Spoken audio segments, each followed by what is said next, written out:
Toshkentda shov-shuvli holat. Aytishlaricha butun O'zbekistonning hamma banklaridan kredit olib chiqqan bir qo'chqor o'z yaxshi ko'rgan qizi bilan akvaparkka cho'milishga kelgan. Ming afsuski, ikki sevishgan yaxshigina cho'milib turgan bir paytda qiz o'z bevshisini ko'rib qoladi va bevshisining oldiga yo'qolib qoladi. Albatta, bu bolada hech qanaqa ayb yo'q edi, lekin qizlar uchun bevshi baribir bevshi. Shuning uchun xalqimizda ajoyib bir maqol bor. Sevaveraman, ortimga qaramay sevaveraman. Xo'p, mavzuga qaytaylik. Bola ilojsizligidan o'ziga o'xshagan darmayt do'sti bilan butun Oaziz akvaparkidan qizini qidirib chiqdi. 16 yoshimda shuncha kreditim bor. Akvapark kattaligidan qizimni ham yo'qotib o'tiribman. Eng qizig'i o'sha qizning otasi menga kreditlarni to'lab bermoq.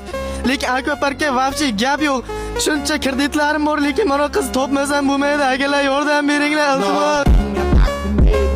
Mama bilan akvaparkka keldik. Nima qilgan, pulni qayda olgan, kredit olganmi? Nima deydi? Qizimni yo'qotib qo'ydim deydi. Hayla xodimni topib berdi. Qizini yo'qotib qo'yganicha o'zim cho'ktiraman deydi.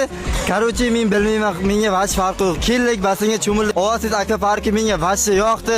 Qarochi menga Akalar, mana shu ekranda ko'rsatilayotgan qiz topib bermasalar bo'lmaydi. O'siz meni hayotim yo'q, men o'ldim degani. Iltimos topib bering.